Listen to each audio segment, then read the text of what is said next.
This is a second level production.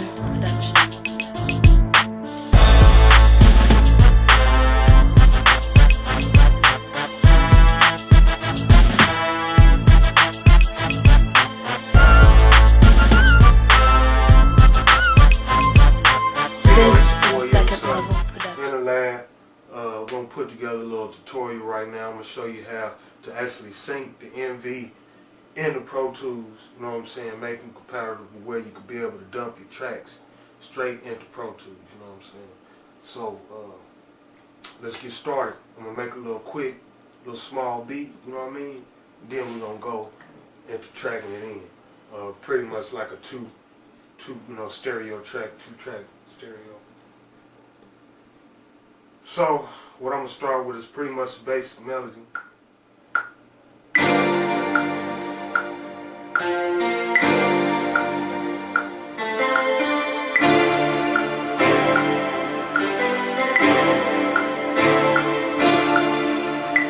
So we're going to bring it down to 4 just to keep it going real short.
Okay, something simple.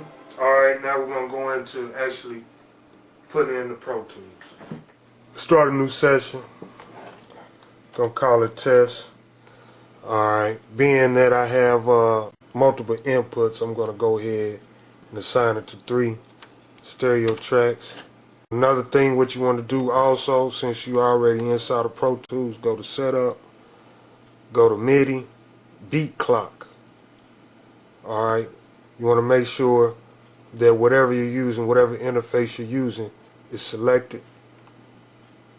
Okay, and then there's some other things that you want to do inside of Pro Tools. Okay, now that I'm in song, I want to go to song menu. I hit F1, go over to sync. I change it to slave MIDI. Alright. Slave MIDI. Get out of that, go back to song mode. Now, the next important thing what you want to do, is actually take your MIDI out of your audio interface, or in this case, the project mix, going into the MV. So when I hit start or play on my project mix, it controls all my sounds. Well, pretty much the MV is going to control all the sounds. You definitely, since we're in slave here with your BPM, it's a good thing to remember what your BPM was. In this case, was 75. Okay.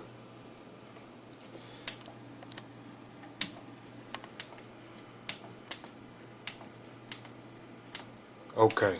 Now, when I hit play,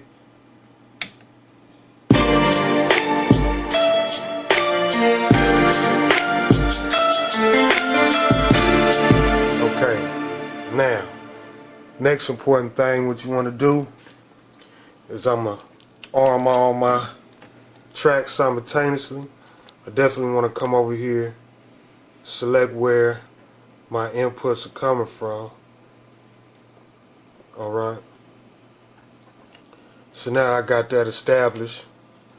I also want to have it set to 2 bars. Gives your MIDI shit time to sync with each other. We're going to record. Let's count down.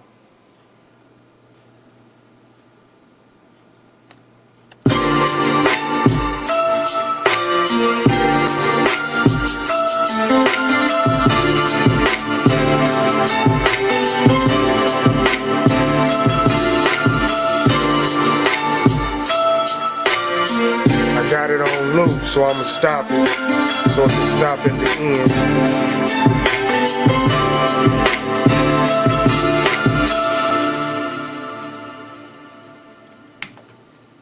I hit stop on my project mix. Alright, now I'm going to zoom in. I'm going to show you if I notice anything. Okay, right now I'm having a delay from 3/4. That's actually probably because I didn't quantize it, but at the same token, for instance, this would have been off normally. Now if you zoom in and see that it's off, you want to compensate your samples. Actually, you want to go to sample, you want to zoom in, you actually want to check to see how far it's off.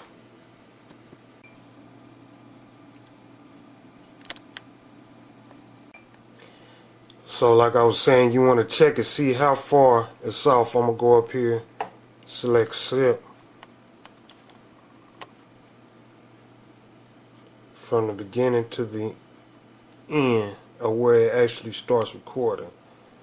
And I'm approximately 1184 off. Okay. Now if you notice any difference on your kicks or whatever, then you want to go Setup, Preferences, select MIDI. See, mine is set at 2000. Well, actually, I could have it at 1950, negative 1950. That should be reasonable enough right there. Let me double check, make sure everything is still set. Yes, 1950. Okay. So I'm going to try it again.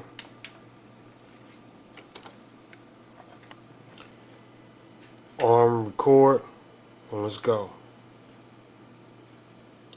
Let's count down.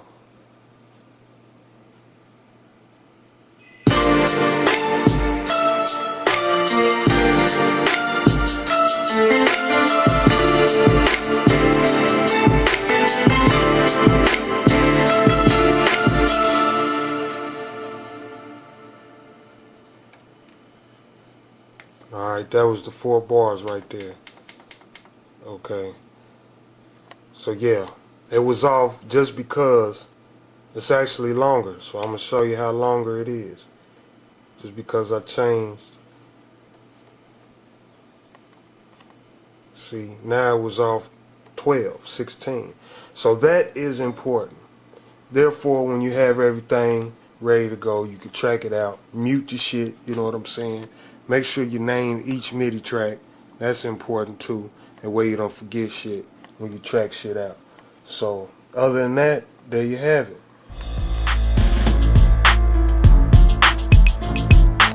This is a second level production.